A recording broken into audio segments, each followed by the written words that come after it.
Military trucks heading north in Ethiopia's Amhara on Monday, as the country's federal army reportedly launched a ground offensive against Tigrayan forces in the region. Amhara and neighbouring Tigray are engaged in a decades-long dispute over territory. That's after Tigray, whose ruling TPLF once dominated Ethiopian politics, enlarged its borders over a quarter of a century ago, to include fertile farmlands also claimed by Amhara. Amhara sent forces into the area, officially known as Western Tigray, when fighting erupted between the National Army and forces loyal to the TPLF 11 months ago. Amhara forces have retained control ever since.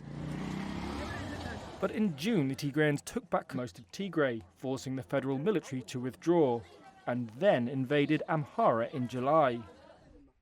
That, it said, was a tactic to try and force Amhara to withdraw from the heavily militarized Western Tigray. Last week, the Amhara regional spokesman signaled on Twitter that an offensive against the Tigrayans could be imminent. Diplomatic sources reported heavy airstrikes in several Tigrayan-held areas of Amhara since Friday.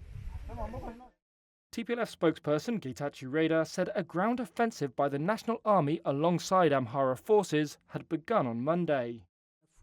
Asked if an operation had started, Prime Minister Abiy Ahmed's spokesperson Bilene Seyum said the government would continue to counter the TPLF's destruction, violence and killings in the Amhara region and elsewhere, without elaborating further. The fighting since November 2020 has displaced millions of people and forced hundreds of thousands of Tigrayans into famine, a situation the United Nations blames on a government blockade, which the government denies.